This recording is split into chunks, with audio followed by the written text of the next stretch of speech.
Gridiron Grinder! Hut hut hike! Here we go. Wednesday night. It's Gridiron Grinder time. I'm Ryan. With me, as always, is my buddy James. Just a couple of dudes hanging out, talking about what's going on in the NFL each week. This is episode 79, and so we are going to kick things off with Name That Stadium. Then we're going to do a recap of the news from the past week. After that, we're going to spend some time hitting our Week 18 power rankings and game picks. And last but not least, we'll close things off with Question of the Week. So with all that being said, how's it going tonight, James? It's going good. How's it going with you? Pretty fucking good, dude. I'm a fantasy football champion, as you may be aware. So it was dicey, snuck in with the 6th seed, and just fucking absolutely dominated since then, man. Yeah, I didn't catch that in our league. I wasn't really paying attention to it after I got knocked out. You just threw in the towel and walked away. I got you. I probably would have been a sore loser too, James. I'm just kidding, dude. I'm poking at you. No, hey, man. Honestly, it was a rocky year. The COVID thing was a little bit more of a factor than I was expecting, getting to the end, getting in with the 6th seed, and then I had the high points each week of the playoffs, and so I felt pretty good about that last run, and it was cool. We've been doing our league for 18 years, and that was ring number 4 for me. So I'm feeling pretty good about my record there, man. Not bad, not bad. I obviously our league I didn't do shit. I won my other league. Oh, nice. I basically dominated that league all year. I was for regular season before the playoffs. I was 11-3. Oh shit! Yeah, that's dominant. And the closest, I didn't score the most points for the year, but I just kind of beat the shit out of people when I could, or I swept through the playoffs pretty easily. I mean, shit, I won the championship by 20 points. Solid. It helps when you have Jamar Chase on your team, but he freaking tore it up, man. Freaking just ridiculous. 266 and 3 touchdowns, I think. Yeah, I think that's what it was. Shit, he got me 46 points. Yeah, that'll give you a nice little boost. Yeah. I think I got I had a tear on my defense, man. I got 35 points out of Dallas's defense or something, or I don't know if it was Dallas. Who'd I go? Either way, it was a success. So from one champion to another, congratulations. Yeah, you too. Yeah, I had Jamar Chase and Jonathan Taylor, which kind of. Oh yeah, Jonathan Taylor. Yeah. You had a solid week, man. Yeah, and I was concerned when Gallup went down, but. Yeah. You had plenty to make up for it. All right, let's kick it over to Name That Stadium. So for anybody who's watching, this is the part of the show where, as you can see, James is out there traveling the country. Every week he's got a different stadium in the background. We are still in the regular season, so he typically tries to make it a stadium for a home team playing this weekend. What we're asking is, if you think you know what stadium it is, hit us up in the comments section on YouTube. First person to get it right gets a special shout out next week's show. Of course, you could hit us up on Facebook too, wherever you can comment on our video. And so, James, where were you at last week, man? Last week I was in Tennessee. Hindsight, I probably should have picked Heinz Field, because it didn't occur to me that it was probably Roethlisberger's last home game ever at Heinz Field. And well, why would you pay him a tribute, man? You hate him. Well, and the sponsorship is up after this year for Heinz Field. Oh, that's interesting. So I probably should have picked that, but I picked Tennessee. I looked at it, and based on the stadiums that I hadn't done yet, I thought that was going to be the best game. It ended up being a shit game, but yeah. Hey, whatever. You had some thought into it. It wasn't totally random, so that's cool. I like that. All right, good stuff. Well, yeah, let's move it on here. Let's do our recap of the past week, And James, the first thing I actually had in my notes was talking about Jamar Chase, and that was as we mentioned, a crazy, ridiculous game. It was 266 and 3 touchdowns, which in 16 games. So we're not putting an asterisk on anything for this. We're saying in 16 games, he broke Justin Jefferson's rookie receiving yardage record, which Justin Jefferson had 1,400. Chase is at 1,429. And so, hopefully there's no asterisk next to it. At least there's people like us that know there's not. And then he also broke the single game rookie receiving record with 266 yards, which I wanted to check, but was it Anquan Bolden that still had that record, or did somebody finally take it down in recent years? You know, I'll look it up, but I think it was Bolden. Yeah, he had it a long time ago, man. I remember and it was against the Lions, if I'm not mistaken. So, but yeah, and then for Chase, 266 in a single game is also the most in Bengals history, and so it just it made me wonder. I mean, obviously, congrats to that guy. It's been an insane year, and I remember right before the season started, people were calling this guy a bust. I read articles left and right about him dropping passes in practice, and it made me nervous. I thought, oh my gosh, man, he took a year off. Maybe there's a problem. No, it's been absolute domination. And yeah, it makes me wonder if and when this scenario comes up again, will another team try to follow this blueprint? And what I mean by that is doing the quarterback wide receiver combo with Burrow and Chase. Or is this literally like such a unique unicorn kind of a situation, once in a generation kind of thing? What do you think, man? That's a good question. Like, I think it's just situational. Like, I don't think this would be able to be duplicated. And but possibly somebody could try, but I don't think it will be. And so, okay, so the rookie receiving record for single season, Jefferson's record is in the Super Bowl era. Gotcha. Thank for you. rookie. Yeah. The record is actually held by Bill Groman with 1,473 yards. Okay. Yeah, and it's way back in the day, so not to take anything away from him, but yeah. And apparently, Anquan Bolden doesn't hold the single game record for rookies, or didn't hold it. Okay, so somebody beat it, and I'm just forgetting who. But No, it was Jerry Butler in 1979 with 255 yards. oh, gotcha. Okay. Unless this article is. Well, hang on a second, James. I'm thinking about this quarterback wide receiver combo while you're looking at that. And isn't there a high, an expected first round Alabama wideout? I'm pretty sure there is. There could be a Mac Jones. Oh, I forget the guy's name, but he's like 6'2". It's I was just reading a McShay article talking about him. That'd be interesting if because the Patriots need a wide receiver, man. yeah, true. But yeah, what are the odds? What are the odds? So apparently Bolden had 217 yards. Okay.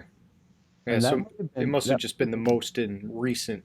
no, that might have been in his first game as a pro.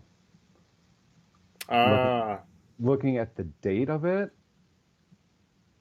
it might have been his first game as a pro because it was September 7th, 2003. okay. Right out of the gate, spanking the Lions. Yeah, exactly. Gotcha. So, Well, hey, 2003 season. he had something. And then he played for the Lions for a year. Didn't do much, but that's okay. It was worth a shot. Yeah, that was the first game of that season. Okay. Yeah, that's a hell of a debut. Yeah. So I mean, he was one, two, three, four, five, six on the list for single game for a rookie. Okay. Well, maybe he had, I don't know, maybe he had the full season or something before Justin Jefferson, or I don't know, or maybe it was OBJ had it, but I don't know, whatever.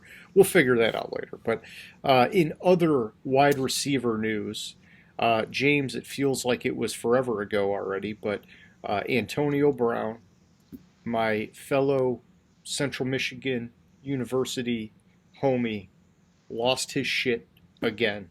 And I think this time is probably the last straw. I guess time will tell. But, from what I read, he was unhappy with some of the events during that Jets game. And I know they were down, which was a huge shock. They came back to win, but they were down in the Jets game. Uh, from what I read, he got benched by Arians, got pissed off, removed his uniform, and left mid game, which is obviously a big no no. And so, Bruce Arians almost immediately came out, said he was no longer a part of the team.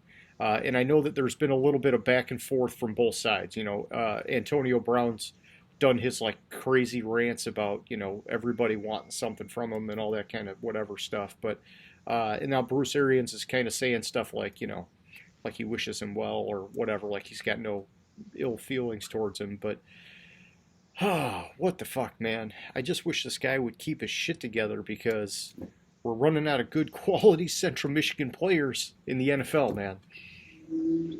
So to Anquan Bolden had the rookie single season record before Jefferson. Okay. For Antonio Brown, actually, I've been reading a little bit differently Okay. that he was benched.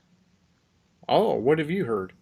What I've heard, and it was like Rappaport or Shefty or somebody had a talked with Arians after the game about it. And apparently, so Braun wasn't in the game. Arians or the offensive coordinator, somebody went to him, tried to get him to go into the game, Okay. and he said no. Pouty baby. And then they went to him again, and he said no. And then the person said, "Well, get the fuck out of here then." Oh, all right.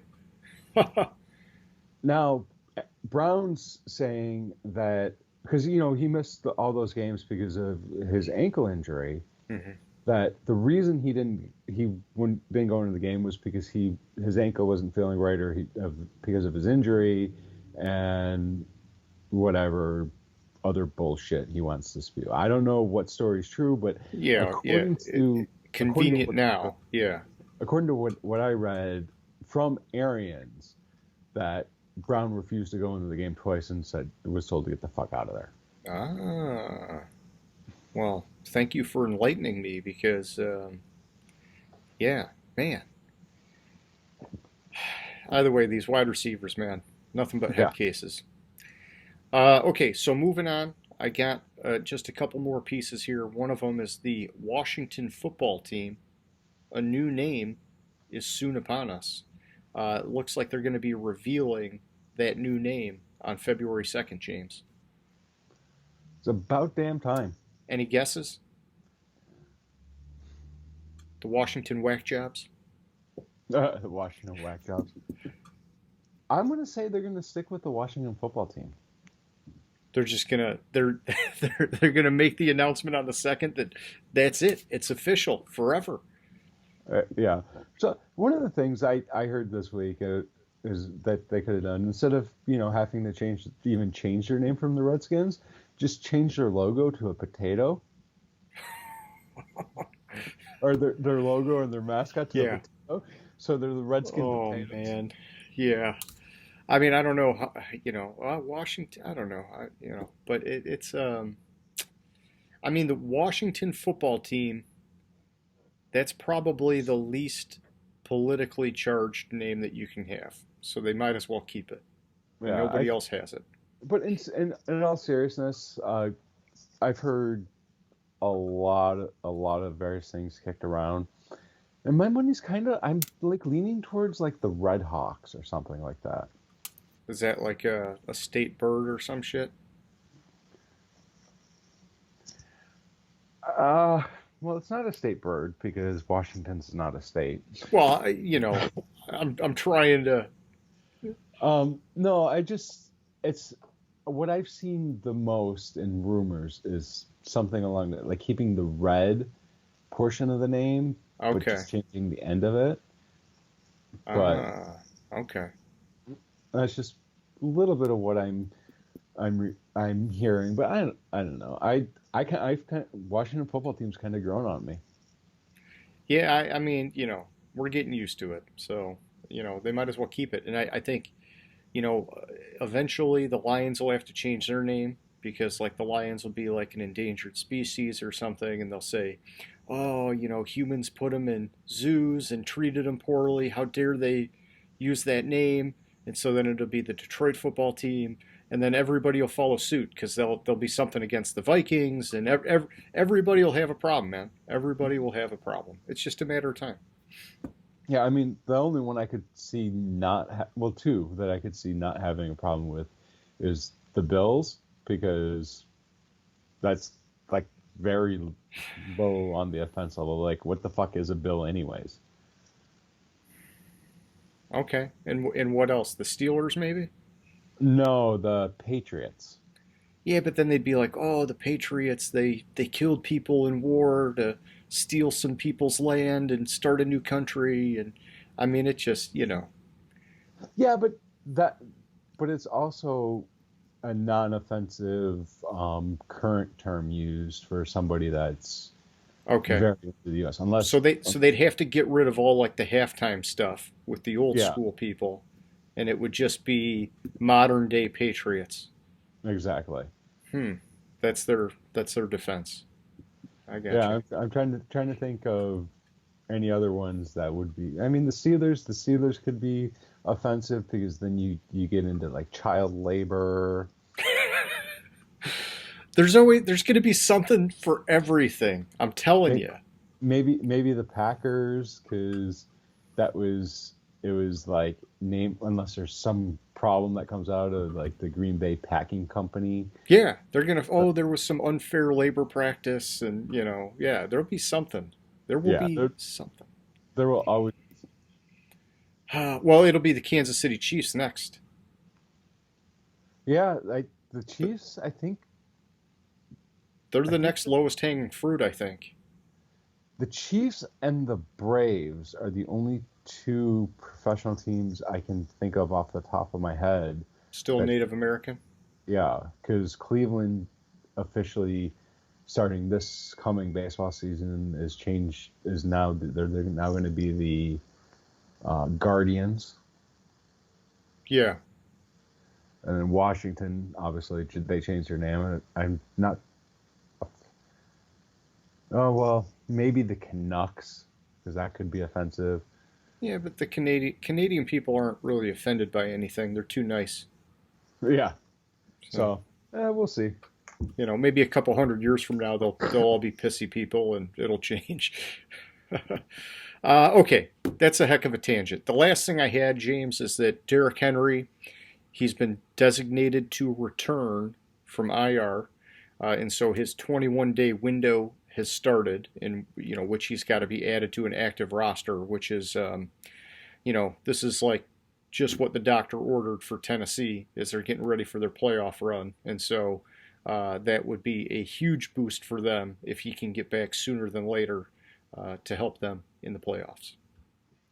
Yeah, that changes the entire playoff picture if Derrick Henry's back. Like without Derrick Henry, let me rephrase. Derrick Henry back in Derrick Henry form Yeah.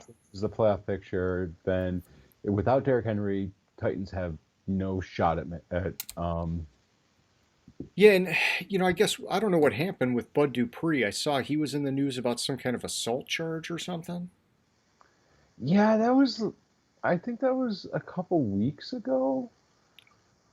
Oh I man, I want to just read say. about it. I must be, because if they lose him, That's a big blow to that defense. Yeah, I want to say it was. Apparently, there's a video, but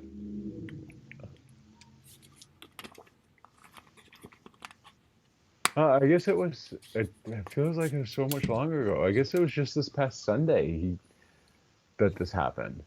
Wow. Gotcha. So yeah, and with with with that, that's just I don't know what the fuck's up. And then you have Hobbs from the Raiders who was arrested for something. What was he arrested for?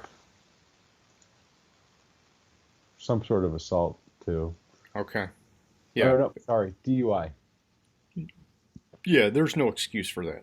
And well, there's no excuse for assault either. But I mean, I don't know. Like in assault, maybe there's like a defensive. Oh, they attacked me, and I just it's like when you in the NFL you get like those personal fouls, and it's like, oh well, it's always the second guy that the person that hits back is the person that gets caught or whatever. But um, I don't know, dude. It's bad timing, especially for the Raiders. It's a do or die game for them. Yeah. Apparently, there's surveillance footage of it, so it'll be pretty cut and dry. Yeah, yeah. So you'll be scoping it out. But okay, that's all I had news wise, man. Anything you want to hit on before we move on? Well, if, I'm kind of hesitant on this. The question of the week doesn't have to do with MVP, does it? No, no, Okay. no, no. Did you hear? Yeah, go ahead. Did you hear about the writer? He's from Chicago. That he's an MVP voter, and he said that he decided at the beginning of the season, before the season started, that he was not going to vote for Aaron Rodgers because he thinks he's a bad guy, and no matter what, he's not going to vote for Rodgers Oh, okay. for MVP, which is ridiculous. Yeah, get somebody else to make the pick. Yeah, so I just kind of glanced at the surveillance video for Bud Dupree, and he's fucked. The guy has his back to him when he grabs him and starts hitting him. Mm, yeah, that doesn't sound good. Yeah, so he's going to be suspended, which what can That'll you do? hurt him. That'll hurt him. All right. Well, let's move on. Yeah. And then the NFL's exploring contingencies for the Super Bowl because of the spike in COVID that's happening. Well, that's Like, prudent. It's definitely high right now, and I keep hearing that mid January, so soon, is when it's expected to start falling, and it could fall significantly based on some of the stuff that was seen. What was it in South Africa? It was like basically like a 3 week curve from the start to the peak and then back down again, and so hopefully it all starts falling off here pretty quickly. yeah, but I mean, they're looking at moving it from LA because apparently Oh, they're starting to put restrictions on attendance to indoor events. okay. Where are they thinking? Wyoming? Out in the middle of Uh, nowhere? Arlington. Hmm. Is that really what the Staples Center was renamed to? You got to be fucking kidding me. What's that? Crypto.com Arena. Oh yeah. Sorry, another tangent, It's but it's yeah, crypto craze, man, nowadays. yeah. So it's just like, I mean, it makes sense that they explore contingencies for it because I mean, California is probably super conservative with COVID restrictions or super aggressive with restrictions, and Texas is like, do what the fuck you want. Yeah, here's a free shotgun. Yeah. Yeah, Okay. All right. Let's move on now. yeah. Unless you got one more thing. Are you ready or No, what? that was the last little bit. Okay. So, week 18 power rankings. This is it. This is the final week here.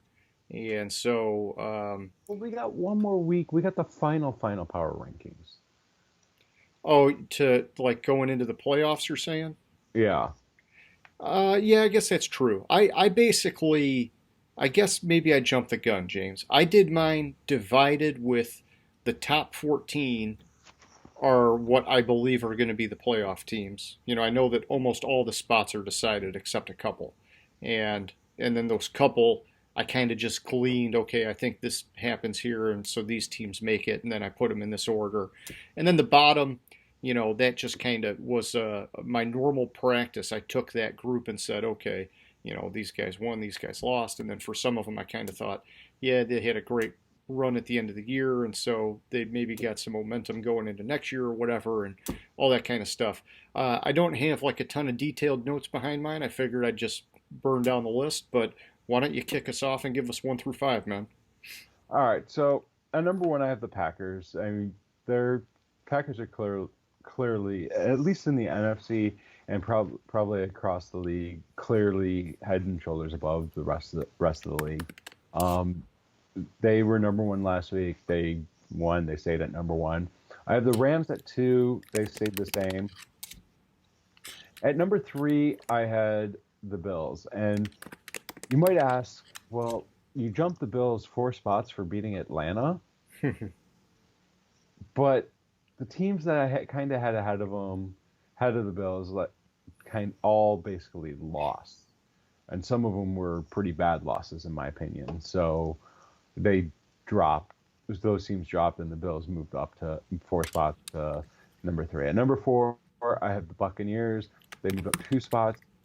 Now, when I was doing this, I actually intended on, after the Antonio Brown stuff and all the injuries and everything that's going on in Tampa, I actually was gonna drop them in my power rankings, but it kind of just worked out with all the teams ahead of them that That's where you felt good. that's where Yeah. they moved up. And then I have the Colts at number five. They only dropped to 1 spot. I just with the Colts, it was a close game, and the Raiders have played. I mean, you had two very close to identical records. It's actually was the first time Jonathan Taylor this season that Taylor had 100 yards and the Colts lost. And I mean, they lost mainly because of Derek Carr's play. Their defense, I thought, still played good in that final drive. It's just Derek Carr was able to eat them up a little bit with making the proper passes. So I only dropped the Colts 1 spot after that loss. Okay. All right. Yeah. And so what I ended up doing is, you know, and I guess I'll just preface it with this. When I looked at the playoff teams for this season, I honestly kind of felt like this was maybe one of the tightest or more unpredictable groups of teams that we've seen in a while. You know, it seems like in past years, there's almost always been at least one or two teams that just like sticks out as like dominant, whether or not it holds true or not. This year, I didn't really get that sense with any of the teams. I think that Green Bay is at the top of the pile, but I wouldn't say that Green Bay is just going to go running away with it. And we know from their playoff history that they've had some issues getting deep in the playoffs. And so I got them at one. I kept them where they were at. After that, I got Kansas City. And despite the loss, which, I mean, that everything, I missed the game. I saw the highlights and read the last 3 minutes was like insane. I think I just trust them more than a lot of these playoff teams. They've been there, they've won it, they want it again. And without there being a dominant team sticking out, I think Mahomes is a huge factor. And they got hot, man. They got hot. So I get it, they lost last week, but they showed that their defense can do it, their offense can do it, and so I like them at 2. After that, I got the Rams. I dropped them down 1 spot, and I was tempted to go down further because it's a couple weeks in a row now, man.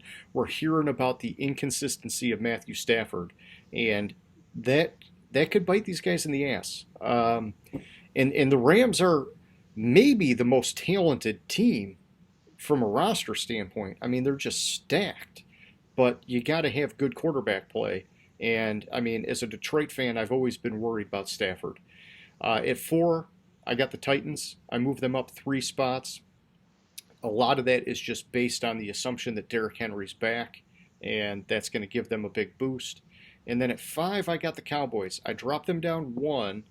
Um, and I got the I was, the Cowboys, I was hit and miss on whether to go higher or lower or whatever. And I thought 5 felt good because they do have that kind of electric sort of blow up potential.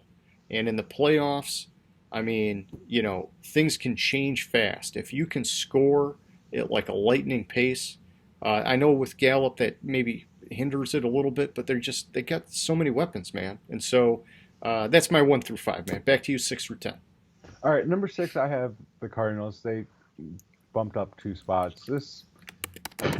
I had the Cardinals and Dallas closely rated going into the week, and the Cardinals won. They got a little bit of a boost, but I think, and I'll get to that a little bit more, but I think it was more of a Dallas loss than a Cardinals win in that game. At number 7, I have the Chiefs. I dropped them down 4 spots. This was kind of, well, a portion of it was because I forgot which teams played each other when I did my power rankings. Even though I had it, I had the Chiefs and Cincy. But I had the Chiefs in my mind when I got to the Chiefs. I had them losing to Arizona, and I had Cincy beating Dallas. So I just had flipped. But I see a lot of concerns with the Chiefs. Their defense. Yeah, they had that stretch where they played really good defensively, but they're just being too inconsistent this year for what I expect out of the Chiefs. Number 8, I have the Patriots. They moved up 1 spot. Yeah, they only beat Jacksonville, but it was only Jacksonville they played, but they put a whooping on them. Didn't they put up 50?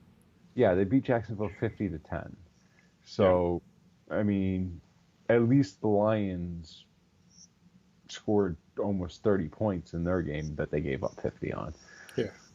But the Patriots, like Mac Jones, it looked like he hit that rookie wall, and it might have been because it was against Jacksonville, but in the game, I mean, he had 230 yards and a few touchdowns. He had a solid, what I think is a solid game.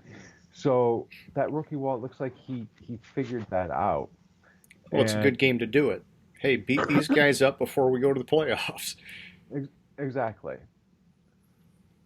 At number 9, I have the Bengals. They moved up 1 spot after beating Kansas City. With the Bengals, I don't necessarily trust them. Yeah. It's just something about them. Like, I've been high on the Bengals all year. I was high on the Bengals coming in this year, and you thought I was crazy. Yeah, I in my opinion, they're ahead of schedule. Yeah. I wasn't expecting them to be this good. I thought they were going to need 1 more year, and then next year would be the year that they'd be dangerous. Yeah, and so, I mean, but I think I really like the Bengals. Going forward, is it sustainable that they win the division every year? No, because you still have Baltimore in that division. Once Cleveland gets a real quarterback, you'll have Cleveland in that division. Once Pittsburgh figures out their quarterback, I mean, it's going to be a solid division for years to come if these teams figure it out. So, but right now, the Bengals, like I said, you thought I was crazy that I said the Bengals were better than the Steelers. And I just like to reiterate that I was right. Fucking rub it in my face, James. Rub exactly. it in my face. Why not? All right, number 10, I have the Cowboys. I dropped them down 5 spots. The reason I dropped the Cowboys 5 spots, part of it is the Gallup injury. Yeah, they have a lot of weapons, but I think Gallup was playing an integral role in that offense. Yeah. Another part of it is because of the coaching. The reason why they lost the game to Arizona was because of ridiculously terrible timeout management by Mike McCarthy. Okay. Chase Edmonds clearly fumbled the ball that was recovered by Dallas where it was called down by contact, and McCarthy, and it was outside. It was right before the 2-minute warning, and it was a first down, and that play lost the game, and McCarthy couldn't challenge it. He couldn't challenge it because they had to. One of the timeouts they had to call because Arizona put the punter and Murray on the field at the same time, and Dallas couldn't figure out what the fuck to do. Yeah. And another one of them, it's just terrible clock management and timeout management by the Cowboys. That falls on McCarthy, and McCarthy concerns me going into the playoffs because you can't have mistakes like that and win a Super Bowl. I'm with you on that. I think he's, I don't know, like I told you earlier on, I watched him on Hard Knocks, and I was not impressed at all, man. I was actually blown away at like how underwhelming he was on Hard Knocks. I thought, wow, for how long he was a head coach in Green Bay, I would have thought he would have been more commanding than he was. He seemed very quiet and very just kind of like, I don't know, didn't seem like he had a command of the team. I don't know how else to describe it, but okay. I got Indy at 6. You know, they've got their ups and downs. I think they're a fairly complete team, and if they're firing on all cylinders, they could play with anybody. And so I like them at 6, which is a 2-spot bump. I got Tampa Bay at 7. I dropped them down 2. Part of it's the injury to Godwin. Part of it's the Antonio Brown deal. And then they have a number of guys on defense hurt too. And so it just, can they get healthy enough and find enough productivity out of these other wide receivers? You know, Brady's done it with a ton of no-name guys in the past. So I'm sure they can. It just has me worried. At 8, I got the Patriots. I moved them up a spot. You know, it's just like the end of the season here, and they're putting up 50. It's like they're peacocking to say, hey, you know, we don't care it was the Jags. You know, we're going to cut your throat if we can.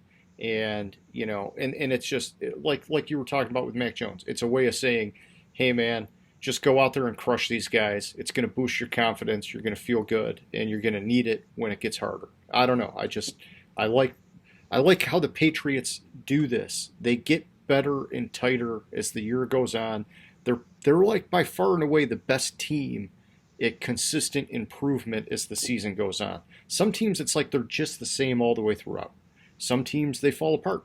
Some teams it just you never know. But New England always gets better, and their defense is getting better, and that's what really matters in my opinion in the playoffs. At 9, I got Buffalo. I got them down 3. I just can't trust them, dude. I just can't trust the Bills. When I look back and I reflect on this season, it just is, I don't know, man. I thought they were going to be a lot more dominant of a team. I thought them in Kansas City were going to be like clearly at the top. And, you know, Buffalo, you know, they're at risk of, you know, not even making it for a while. So, at 10, I got Cincinnati, and Cincinnati, I'm with you. I'm just not sure that they've got enough magic in them to make a deep playoff run. But like as we saw last week, you know, the firepower is definitely there. That if the right things happen at the right time for them, they capitalize on it. And so they are dangerous. I just think that talent-wise, they're lacking compared to a lot of these other playoff teams. Back to you at 11, man. All right, so at 11, I got distracted. At 11, I have the Titans. I left them where they were from the previous week. They beat the Dolphins pretty convincingly, but I mean, it's just kind of how it fell with the teams around them that they stayed the same. And that's the same with the Saints. They beat is it Atlanta? No, they play Atlanta this week. They beat.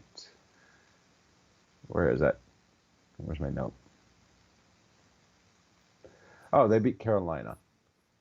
Now, they beat Carolina. They barely beat Carolina, and so they kind of stayed the same because of that.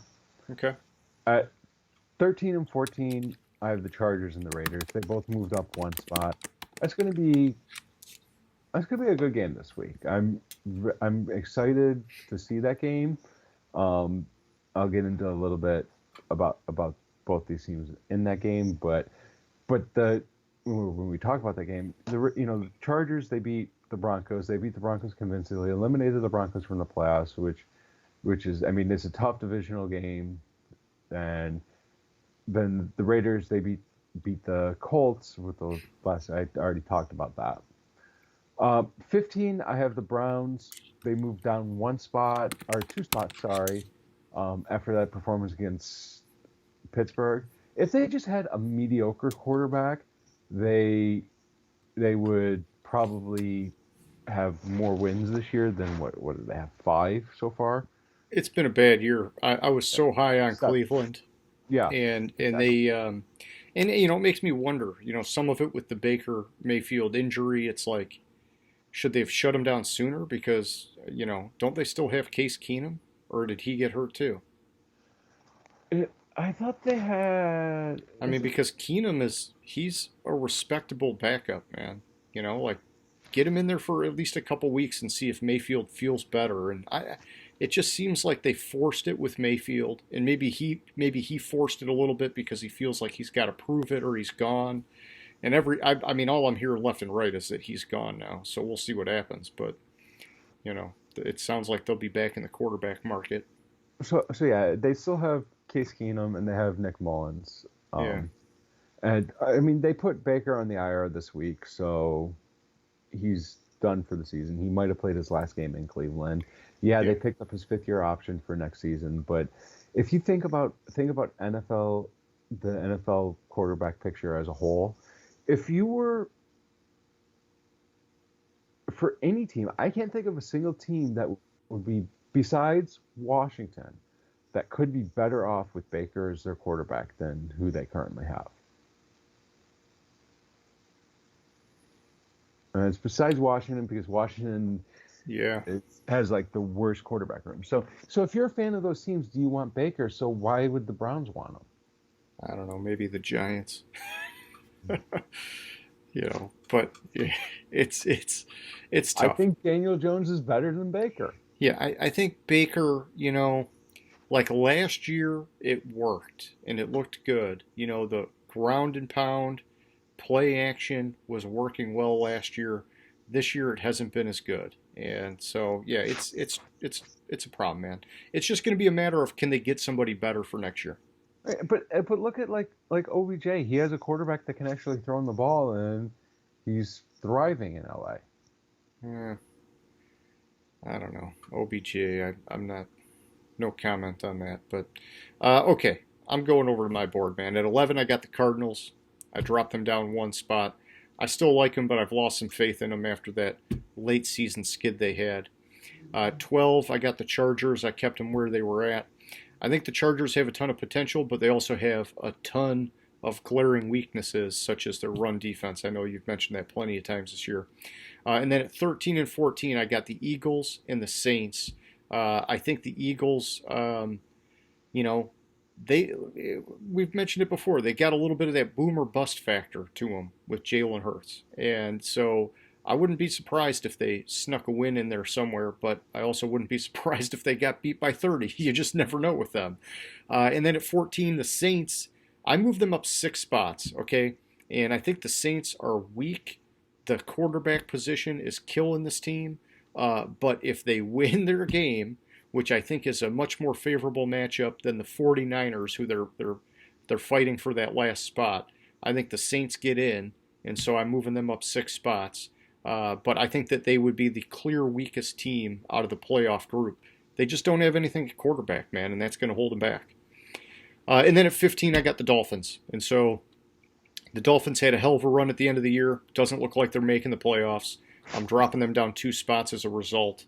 But, man, they definitely course corrected. It's just a matter of now, can they take that into the offseason and into next year and start better? Because I was expecting, some of this performance throughout the season. And, I mean, we threw in the towel at one point with them. They lost like 7 straight or whatever. So, yeah. Well, the Dolphins have been eliminated from the playoffs, so you don't have to worry about that comment coming back to bite you about doesn't look like they're going to make the playoffs. Oh yeah. No, yeah, they're out. Yeah. All right, 16, James. All right, 16. I have the 49ers. They moved up one spot after beating the Texans. Yeah, I just kind of flipped them in Miami, who I have at 17. Um, more or less because Miami lost and the 49ers won. Nothing, no real other reasons behind it. Okay. 18, I have the Ravens. I have the Ravens behind Miami because the Ravens lost to Miami. And they were at 18 last week. They stayed at 18 this week. 19, Philadelphia Eagles. They they stayed the same from last week to this week. Who did they play this past week? Played some scrub team. I don't remember. Oh, they played Washington. Yeah, like I said, some scrub team. So I left the Eagles at 19 after beating Washington because Washington's terrible. I had Washington below them. They won as expected. So they stayed the same. At 20, I have the Broncos. Broncos lost to the Chargers. It wasn't that competitive. Uh, it's more of a factor of what happened around them than anything else Okay. for the Broncos. They stayed at 20 from last week. I gotcha. Okay. On my side, 16, I got Baltimore. I dropped them down 2. After that, I got Cleveland. Also dropped them down 2. Then San Fran. Also dropped them down 2. After that, I got the Raiders. I moved them up 2. And then at 20, I got Pittsburgh. I dropped them down 1. Really, San Fran has an outside shot of getting in. I think it's an uphill battle, but it could happen. The Raiders also have a chance, and I was tempted to put them higher on the board, but I just, I don't know. I think the Chargers beat them out, and so I wasn't that inclined to move them that much higher on the board. But the argument could have been there. And so that's all I'm going to give you 16 through 20 since most of these guys are out of the playoff hunt here. 21, James. Well, interestingly, you say that the 49ers have an outside shot to make the playoffs. Well, don't they got to beat the Rams? Yeah, and McVay's never beat Shanahan. I, okay. The history, you can say that. I still think it's an uphill battle. I know it's definitely an uphill battle, especially like you don't know who's playing. In the Saints, aren't the Saints playing some cush team? Doesn't matter. Saints win. If the Saints win and the 49ers win, the 49ers win, I guess. Yeah, they get in. Okay. And if the Saints lose and the 49ers lose, they get in. All right. Well, whatever. I made my bed. Now I got to lay in it, James. All right. So at 21, I have the Steelers. They moved up one spot for beating the Browns. This is, I've had the Steelers right around here all year long. I think I had them right here. I want to take a look real quick, but at the beginning of the season, I had them a little bit lower than this. They exceeded my expectations. Does that bum you out that they exceeded your expectations? It doesn't. It's gonna theoretically it could be the ultimate Mike Tomlin season. Who's never been below 500, and in a 17-game season, he somehow can finish exactly 500. I mean, he's gonna be what 9-7-1 or 8-8-1. I gotcha. So it's typical Mike Tomlin season, and I got another. I think it's 18 years since the Steelers have finished a season under 500, or something ridiculous like that. Yeah. I like Tomlin. I don't know, dude. I like him. I just wonder, do they need to shake it up? They won't. They won't. I'm just, I think Roethlisberger leaving is probably shaking it up enough. So yeah, who knows? It's going to probably be a complete rebuild, but I mean, it's just a bad.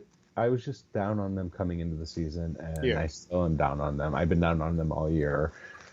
22, I have the football team in Washington. They they lost, but they stayed the same. This is more or less would have actually probably gone up a spot if I wouldn't have. Wait, that can't be right. I didn't keep them the same. I dropped them down one spot. Okay, that's Okay. so. I just my note next to it is so I dropped the Washington football team down one spot after losing to the Steelers. I saw football team and the Steelers there. 23, I have the Seahawks. Yeah, they put up 51 points and won the game, but they allowed the Lions to score 29 points. Yeah, they got a suck defense. I fucked up this game because it didn't occur to me that the like I changed. We'll get to the picks. I changed the Pittsburgh game because of Ben's last game at Heinz Field. This is probably possibly Russell Russell Wilson. Wilson's last game in Seattle, a home game in Seattle, and I didn't occur to me. I overvalued the Lions, but the Seahawks don't deserve to move up. If anything, for allowing 29 points against the Lions, they probably should drop down. 24, I had the Vikings. They stayed the same from last week. It was a tough game for them, not having Cousins, and they got their asses beat. Mm-hmm. But it was against the Packers. One interesting thing I had heard, and I haven't verified it. I'm going to verify it really quick. But so in the New Orleans game, like Rodgers had like 2 or 3 interceptions. He had 2 interceptions in the New Orleans game, first game of the year. Since then, he's thrown 2 interceptions. Yeah, he's been highly efficient. And he has 35 fucking touchdowns. That's ridiculous. Yeah, I don't know how you don't give him the MVP, but And one thing I missed with the Steelers and the news was T.J. Watt's more than likely going to set the single season sack record this year. And before everyone gets all up in the air, they play 17 games. T.J. Watt's only played in 14 games this year. Yeah, I was going to say he's missed some time, hasn't he? So yeah, he's only played in 14 games this year, and he currently has 21 and a half sacks, and the record's 22 and a half. Holy shit, I didn't know he was already at 21 and a half. Yeah, well, after he had 4 against Cleveland, and that's where it was. So he's far exceeded my expectations, man. Yeah, he's I don't basically know. locked up. I was back and forth on which one I thought should be defensive player of the year between Micah Parsons and T.J. Watt, and it kind of was going back and forth by week. But if he sets a single season sack record, he's clearly the defensive player of the year. Oh yeah, you got to give it to him. Yeah. At 25, I have the Falcons. They stayed at 25 from last week. I mean, they're like we've talked about. They're just a pathetic team. Yeah, they should be better. They really should be. Yeah. For me at 21, I got the Vikings. I dropped them down 3 spots. 22, I got the Seahawks. I moved them up 4. 23, I got the Broncos. I kept them the same. 24, I got the Bears. I moved them up 1. And then at 25, I got Washington. I moved them down 3. This was just more about me taking a chunk and saying, okay, who do I think's better than who? And I felt like I had to move Seattle up because they do still have Russell Wilson. I agree, if this ends up being his last run here in Seattle, that drastically changes how I feel about this team going forward. But, it just, even though it's the Lions, he shows, they have that offensive potential to just light you up just because of him, Lockett, and Metcalf. And so it's tough, man. It's a rare trio right there. Really, other than that, I don't have a whole lot to say about that group. Back to you at 26. 26, the Bears moved up 1 spot. They dominated the Giants. The Giants suck, but the Bears actually looked somewhat decent in that game, and I could see potential in the Bears in that game, so I moved them up 1 spot. 27, Houston, they dropped down one spot. I mean, completely devoid of talent. And I mean, just completely devoid of talent. 28, I have the Panthers. They moved up one spot, even though they lost to the Saints. And this is kind of the reason they moved up one spot is because I dropped the Lions down one spot to 29 because the Lions fucking blow. But luckily, they're not the worst team in the league. They're going to probably end up with the second overall pick and fuck it up like they always do. 30, I have the Giants. Actually, I'm going to flip that. At 30, I have the Jets. Okay. And this is more of a move. They moved them up one spot, and the Jets at 30 is more of a fact that they're in a lot better position going forward than the Giants. And even though the Jets lose in the ultimate Jets way against Tampa Bay, they played a tough game against Tampa Bay. Stupid boneheaded Zach Wilson trying a QB sneak from the 2-yard line with like the box loaded and not running the right play there. And that's why they lost, because that would have sealed the game. And then 2-yard line, because Tom Brady took over from the 3-yard line, 2 minutes left, and did Tom Brady things. Yeah. And I'm with you, man. I think the Jets have more potential than the Giants. I think the Giants have just. I'm still blown away that they're hanging on to Judge. But for me at 26, I got the Falcons. I dropped them down 2. Then I got the Panthers. I kept them where they were at. Then I've got the Jets. I moved them up 1. I've got Houston at 29. Moved them up 1. And then I've got Detroit at 30. I moved them up 1. And I had to get Detroit out of the dumpster fire because I really do believe they're a better team than the Giants and the Jags. And so I never would have thought that with the Giants at the start of the year. But, the Giants really shit the bed this year. That's all I can say. So yeah. Why don't you give me your dumpster fire, James? I know what it is, but go ahead. 31's the Giants. I mean, what can we say about the Giants? They need to. What can we say that we haven't said about the Giants? It's sad how far they have fallen, and it's been this is year 10 since their last playoff appearance. Yeah, they've fallen hard, man. And at 32, I have the Jags. They've fallen as hard as the Giants. One interesting rumor, and I forgot to bring it up in the news. One interesting rumor I've been hearing a lot this week, and it's with Vegas and Jacksonville, very heavy. But with Jacksonville, they would have to fire their GM because Harbaugh was with him in San Francisco, and they didn't get along much. But I'm hearing a lot of smoke behind Harbaugh going back to the pros. Jim Harbaugh. I did hear something about that myself. That'd be interesting. And I'm hearing that, like, if he goes to the pros, it's going to be with full control.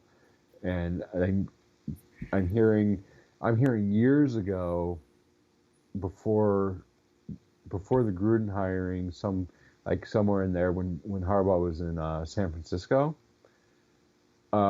Davis was trying to hire, or right after he left San Francisco, Davis was trying to hire Harbaugh. Okay. See, I could see him going to the Raiders potentially. I can't see him going to Jacksonville after what just happened with Urban Meyer. I think them going after another college coach in Jacksonville, it would be poorly received by the fan base. But the difference is Urban Meyer had no professional coaching experience. Yeah. Jim Harbaugh had success in San Francisco for a number of years. I just think it's the concept of, oh man, you're grabbing another college coach. No, but I get it. I totally get that, but I just those are the two teams I've heard a lot for Jim Harbaugh. Cool. Well, we'll come back to that later, James, because it could tie into the question of the week. I'm just letting you know. But let's move on here. My dumpster fire is the same as yours. I kind of hinted at that. But let's move on to our Week 18 game picks. It's getting fucking legit coming down to the wire here, James. About as real as it can be. You're sitting at 150 wins, which is good for 59%. I'm sitting at 153 wins, which is good for 60%.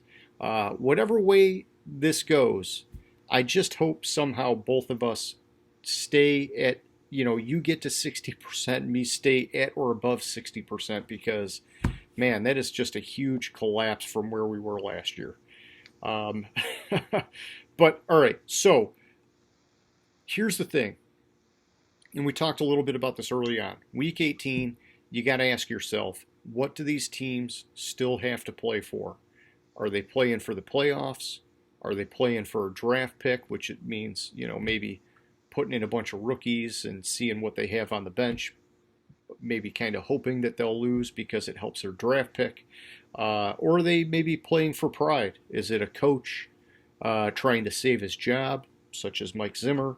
Or a team just feeling like they need to go out with a win, whether it's to shut down a rival's playoff hopes or whatever. So looking at these games, it's a different kind of week, and it makes some of the matchups a little bit dicey. But I will say, the more I've looked at the way they did the schedule with all these divisional matchups, I like it, man, because in the final week, I think it could spur more teams going for wins, even if their playoff spots are set. Because you never want to give a win to a divisional opponent. Like if you're in the playoffs, I think you got to find that balance where it's like you want to win, but you don't want to risk anybody getting hurt. But at the same time, it's like you're looking at your historical win-loss against that team, and it comes up every time you play them twice a year. And so you got to be careful about that. But it's, I don't know. I think it has me excited for this last week. I think some of these games make more, they have more importance than they would have before. Just my opinion.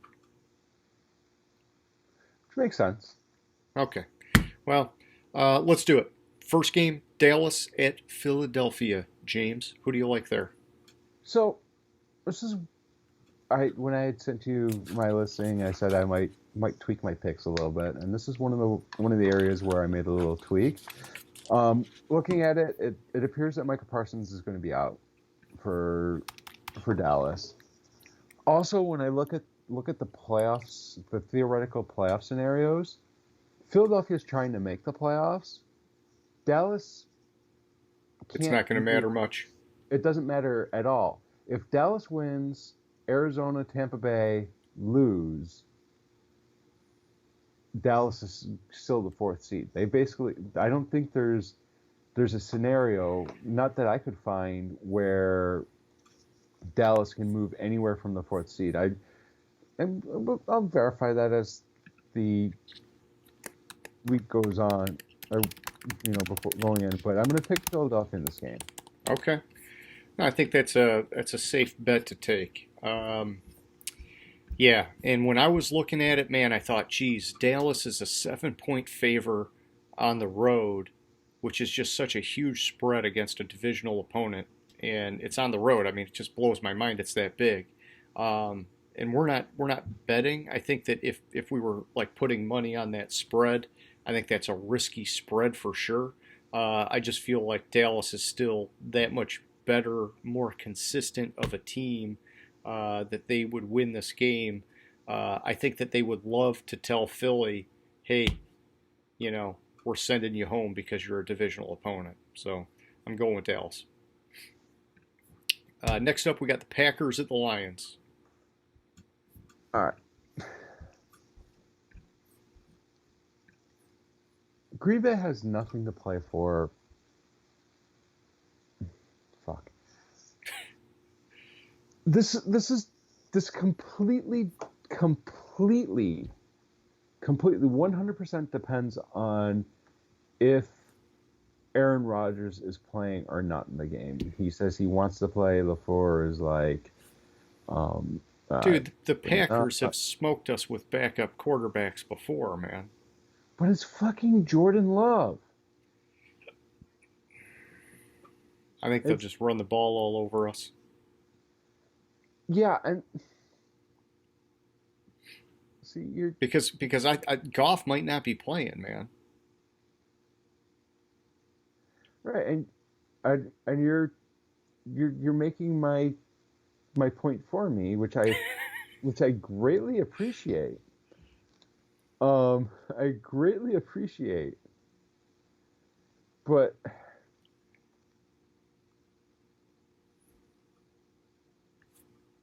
you know what? Fuck it. I'm gonna go with the Packers.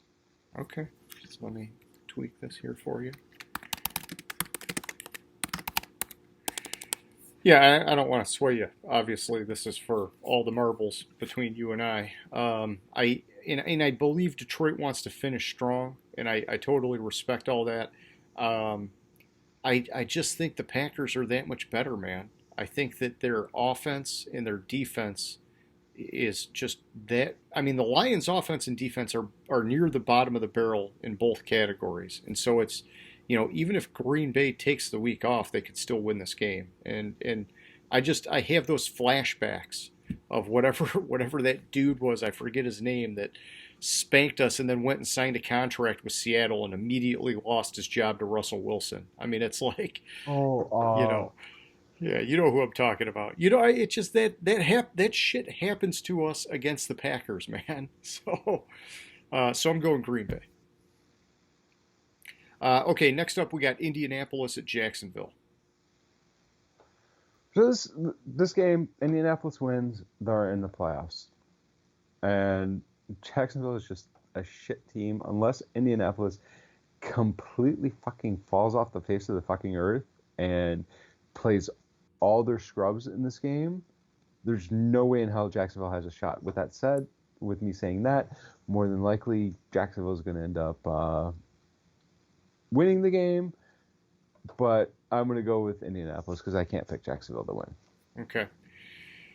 So I am also going with Indianapolis for all of those same reasons. I think it would be a colossal letdown if the Colts lost. And so, yeah, Jags are hapless. Colts, they've got a lot more talent. I'm going Indy. Next up, we got the Washington football team at the New York Giants. So, as we know, we've basically railed against the Giants. Just got finished railing against the Giants. Washington football team is not that good of a team. Luckily, it's at New York because you won't have scenarios where railings and fans are falling on players. Yeah. Hopefully. But I'm going to go with the Washington football team, even though I think both teams are pretty shitty teams.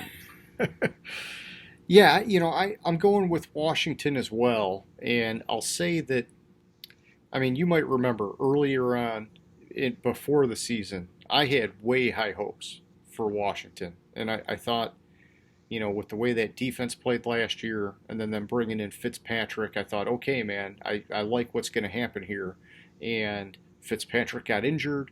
The defense played like shit, which they've been up and down this year, but early on they were playing like shit.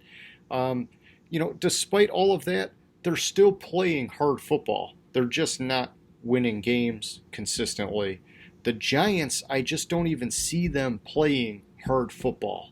And it's like they're a quitter team to me, to be honest. And it's crazy to say that, but I feel like the Giants have entered sort of like the old Lions kind of territory where they are that bad now where like the players just don't even want to fucking play, man. And so I'm going with the Washington football team here. Next up, we got the Chicago Bears at the Minnesota Vikings. This game, I've gone back and forth and back and forth and back and forth on, and I'm going to settle on Minnesota. Yeah, not very confident. On that game, I think both these teams are pretty bad. Again, big surprise. I think Minnesota is just slightly better. Plus, Zimmer's probably going to get fired, and rumors are Nagy's been told that he's not going to be the coach after the season. Yeah. It's just, Nagy might. I'm just going to go with Minnesota. But I did find the scenario where Dallas could get a seed besides the number 4 seed. Okay. They win. Tampa Bay wins. The Rams lose and Arizona loses. They could get the 3 seed. Gotcha. So, yeah, they got something to play for. Or they win, Tampa Bay loses, Rams lose, and Arizona lose. They could get the 2 seed. Ooh. So are you flipping that pick or no? I am not, because the seed doesn't fucking matter. Okay. All right. If there was a second bye, I would say it matters, but it doesn't matter. Okay. So for this game, back to the Bears and the Vikings. I'm going with the Vikings as well. I saw Cousins is going to be back for Minnesota. Yeah, it seems obvious that Nagy's out in Chicago, so they don't really have anything to fight for. I think the consensus is that Zimmer should be out, but I've not heard it as a definitive thing yet, and so it makes me wonder, if he still has a chance, they're going to be trying. And so either way, I think Minnesota is still the better team, and it's in Minnesota, but it's a game that means very little, so it's dicey either way. But I'm going with the Vikings here. Next up, we got the Carolina Panthers at the Tampa Bay Buccaneers. Panthers suck. Bucks are reeling. Bucks. I think with the Bucks, it's for some reason more important for them to have the potential for the second home game than it is Dallas. So I'm going to go with the Bucks in this game. Okay. Yeah, and I got to tell you, I'm not totally sure what to make of this game. It's tricky because with how many people are hurt on Tampa Bay's roster, it's like I feel like it's a dress rehearsal where they have to get some guys at wide receiver some work because all they're going to have is Mike Evans in the playoffs. And I mean, I know they got some tight end action, but I'm picking them to win this game because I think that they got some bugs to work out, and it's an easy opponent, and they're at home, and so so I'm giving this one to the Bucks. Next up, we got the Patriots at the Dolphins.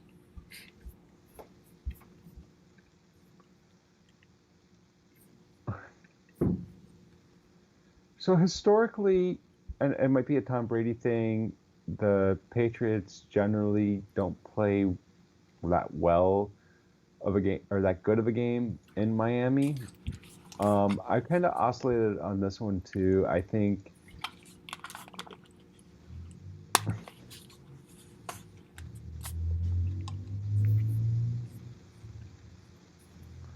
I'm really not leaving myself any wiggle room on this, am I?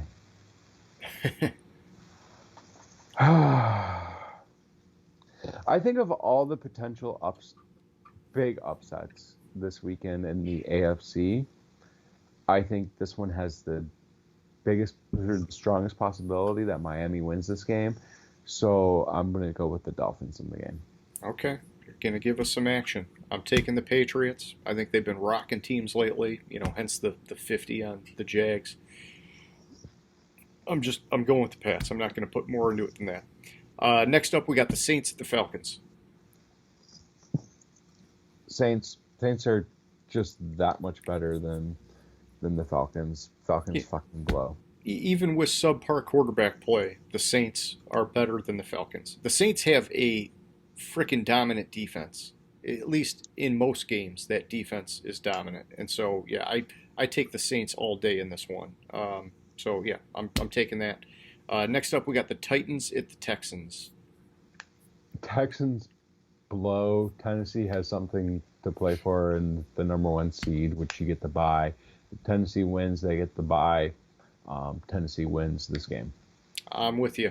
I like all those reasons. I'm going Tennessee as well. Next up, we got Pittsburgh at Baltimore. Baltimore wins this game. I just think Baltimore has an outside shot of making the playoffs, but I think the extra motivation of Baltimore eliminating the Steelers from playoff contention gives Baltimore the edge in the game. I gotcha. So yeah, I think that this could have the makings of a really good game. I think that both teams have an outside playoff shot. They need help from other teams to get in. Um, but I think, with Big Ben clearly on the outs in Pittsburgh, I know last week was the last home game. This could be his last hurrah. Okay, let's find a way to maybe get a little bit lucky and sneak into the playoffs one last time, even if they lose right off the bat. I don't know. Looking at Baltimore, on the other hand, I keep hearing some nasty stuff about Lamar and that injury, and Huntley's played well when he's available, and so anything could happen. I'm just flipping a coin basically. I'm going with Pittsburgh in this one. Next up, we got the Jets at the Bills. I know you want to Jets, take the Jets, man. Jets fucking blow. I'm on the Bills. Yeah, that's a simple assessment. Yeah, I mean Buffalo, it's a win and in scenario, right? They got to win this game to get in. No, So, it's whether or not they win the game, they're in. I believe they clinched. oh, I thought they still had to play for it, but either way, clinched or not, I still think Buffalo wins this game. Let me verify that. Yes, they've clinched the playoff berth, but they win. They win the division. They lose, and New England wins. New England wins the division. Oh, gotcha. Maybe that's what I must have misinterpreted that data. All good. I'm still taking Buffalo. Next up, we got Cincinnati at Cleveland. I think Cincinnati has quite a bit to play for here because I believe. Let me quickly verify this that there's an outside So, scenario. while, Yes, while there is an outside scenario where Cincinnati can be the number one seed. And even though Burrow's possibly out and Mixon is out, or vice versa, they're whichever both one, out, yeah. I just think Cincinnati's that much better than Cleveland that Okay. it doesn't matter who's there. Yeah, I mean, you're talking two backup quarterbacks basically in this game. I do like Case Keenum's potential coming off the bench, and I think it's really more about the running game in this game. And so I give the edge to Cleveland here. I think that they can control this game. Even if they're taking it easy with Chubb, they can go three deep in that running back stable and still be dominant. And so if Burrow and Mixon weren't out, I might think differently. I think that them both being out tells me that that could be a game changer. So I'm going with Cleveland here. Give us a little bit of action.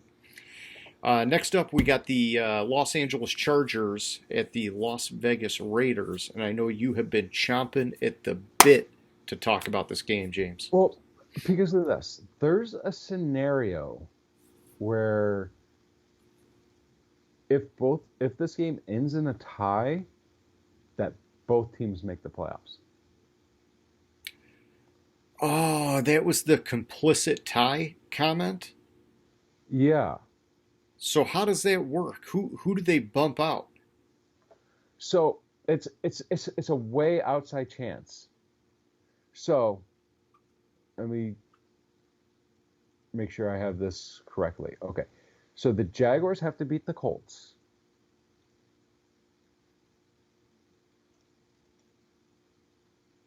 And they end in a tie. I believe that's it. And so who do they bump out from that spot? The Colts? No, they bump. Yeah, well, the Colts. Yeah, the Colts would not make the playoffs.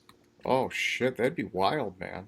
If I mean Jackson, if because if let me double check this because if the Colts lose to Jacksonville and the Raiders win, then the Ravens make the playoffs. If the Colts lose to and the Ravens win, sorry, the Colts lose to Jacksonville and the Chargers win, they both make the playoffs.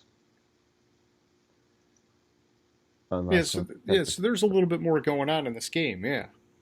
yeah. So like yeah, it's a win. It's a theoretical win and get in. So you're taking a tie, is what you're telling No, I'm not taking a tie. I me. just thought that was interesting that depend since it is a Sunday night game and both teams will know the playoff scenarios, what happened in all the other games. Theoretically, if it ends in a tie, both teams make the playoffs.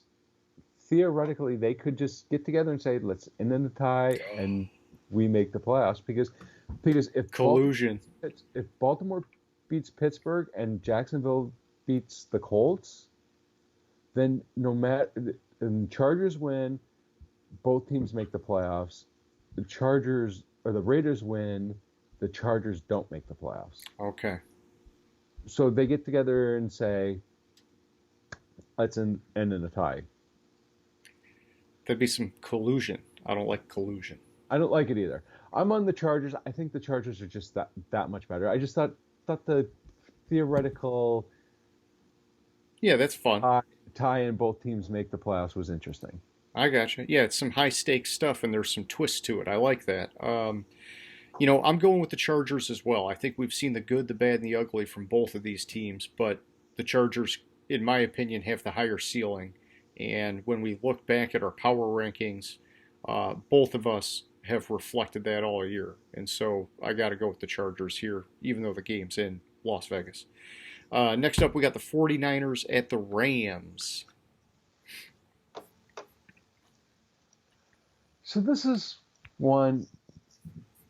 McVay has never beat Shanahan.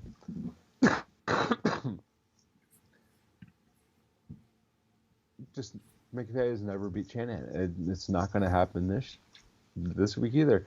The Rams basically, let's say, have very little to play for because there's no real difference between the number 2 seed and the number 3 seed. It's not like you get an extra a bye week because you have the 7th playoff team. So if the Rams win, they get the 2 seed. But if the Rams lose and a couple other things happen, then they still could get the 2 seed. But it's just looking at it, I see more motivation on the 49ers side. And with the fact the Rams have been playing inconsistently and the 49ers or McVay's never beat Shanahan, I'm going to go with the 49ers. Okay. I do like your assessment. I really do. I'm going to go with the Rams. I think it's a dicey game to pick. Like you said, the Rams might not be playing for much.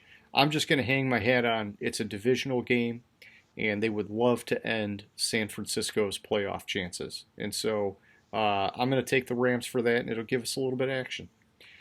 Next up, we got the Chiefs at the Broncos. All I have to say is Drew Lock's not a real quarterback. Chiefs are going to win.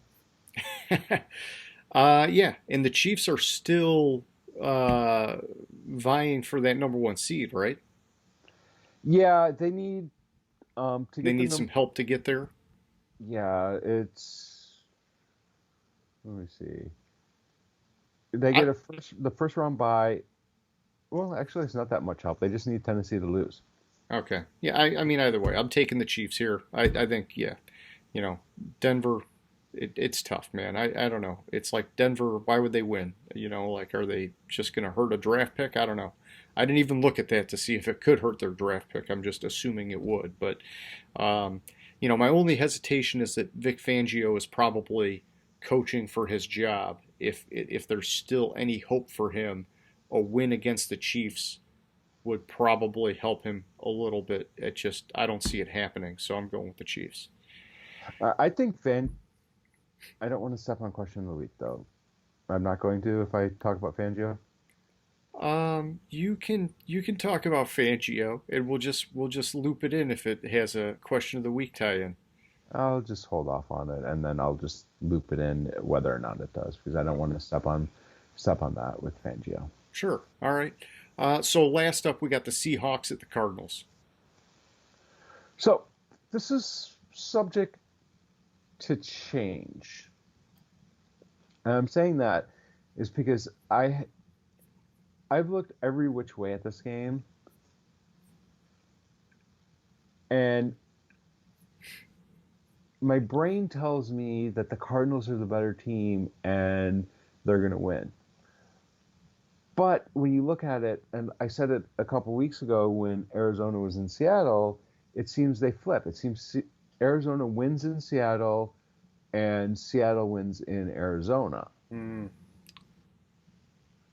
So I've gone back and forth a lot on this game. I'm currently on the Cardinals, probably by I maybe change before kickoff to Seattle, but I'm currently on the Cardinals.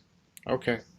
Yeah, I'm going with the Cardinals. I mean, I just think over the course of the season, we've seen just so much more out of them this year. And they still, from what I read, have a chance at winning the division. And so they're going to be playing in this game. And I don't know, maybe they need help to do that, but I thought that that's what I read. They're streaky. Anything can happen. Seattle, they put a monster score against Detroit, but it's Detroit, so I'm taking it with a grain of salt. And so, at the end of the day, I'm taking Arizona in this one. I don't think my pick would change, but if you flip yours, let me know. I think to win the division, Arizona needs to win, and they need the Rams. Yeah, the Rams would have to lose, I'm sure. Yeah. Arizona needs to win, and the Rams lose. Yeah. So you're saying there's a chance. Yes. Okay. Arizona. So those are the picks. Any final thoughts on that before we go to question of the week? I think I cut you off there. So, okay. No, you didn't. Okay, good stuff. So, question of the week. We touched on this a little bit last week, James. Talking about the Jacksonville Jaguars. They are in the market for a new head coach, as we are both well aware. My question is this simple. Do you think they should hire Byron Leftwich to be their next head coach? And while you're thinking, you can propose alternatives in your answer or whatever you want to do. I'm going to say yes, and here's why. It's a feel-good story, but with some legitimate backing to it. Leftwich is a former first-round pick of the Jags, and so it would be a homecoming for him. On top of that, it would give him a chance to kind of like do right by them because his playing career wasn't necessarily franchise altering. And so I'm sure he would love that chance to come back. They would love the feel-good story. But on top of all that, I think he's earned it. He's been under the wing of Bruce Arians for a long time now, and he's been the architect of some really good offenses. And sure, you can say some of that's the product of having good players to coach, but I also believe, just like we see with Frank Reich in Indy, these former quarterbacks, they turn into good head coaches because they see the game from such a wider angle. They have to know so much more about all of the positions on the field to be successful. And I just think he's got the experience and he's ready to do it. I hope that it happens with a combo where he gets a guy potentially like Vic Fangio as his defensive coordinator, if Fangio was willing to go back into that kind of a role.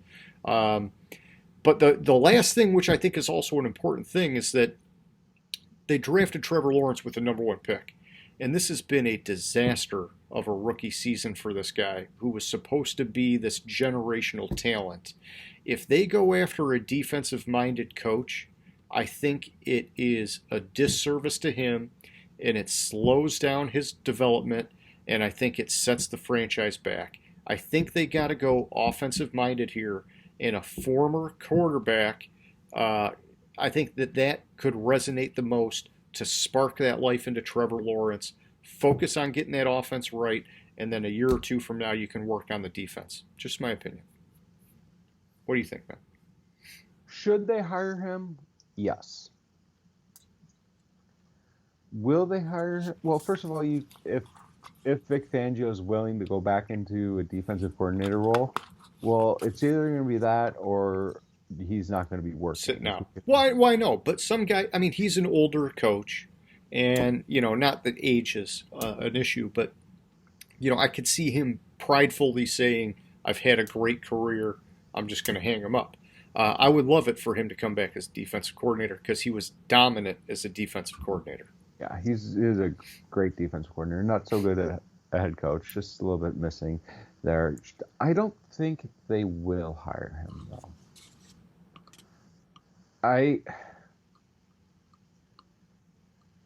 So who do you think? Who do you think is an alternative? Because I kind of thought if it's not going to be Leftwich, the guy that stands out to me, which is another up and comer guy, is Kellen Moore from the Cowboys. And I think it might be a little bit premature for him. I just think that they got to do something to get the most out of Trevor Lawrence.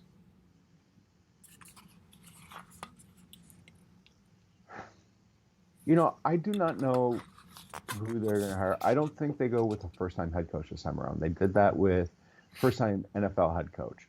They did that with Urban Meyer, and it backfired big time.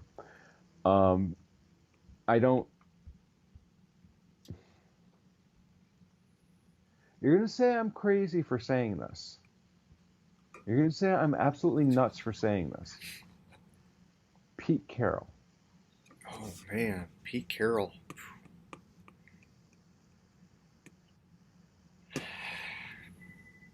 I'd have to think about that, I might be able to get on board with that because I do like him as a head coach.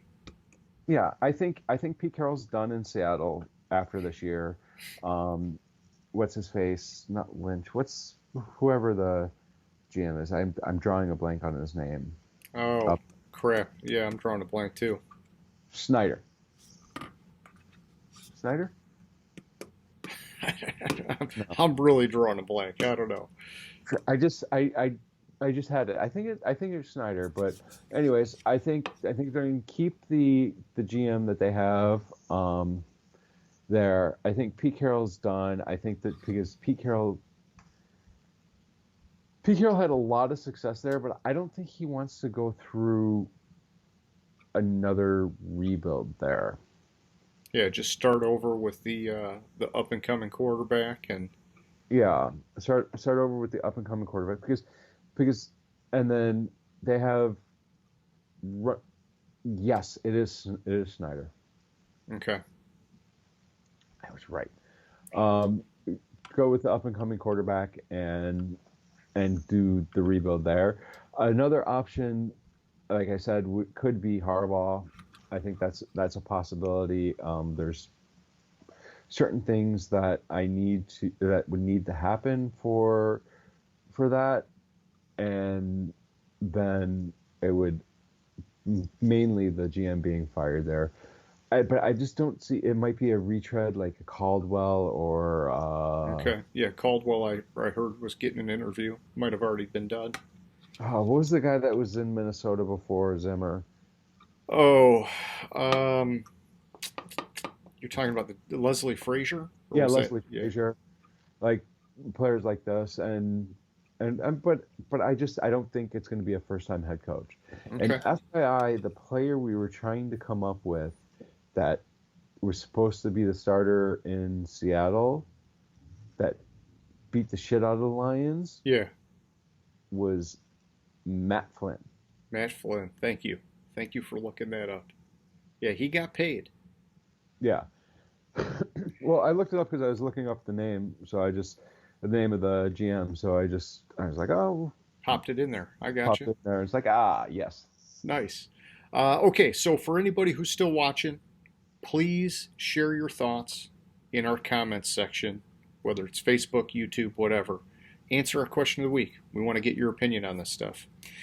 James, that's all I got for tonight, man. Well, I guess maybe not.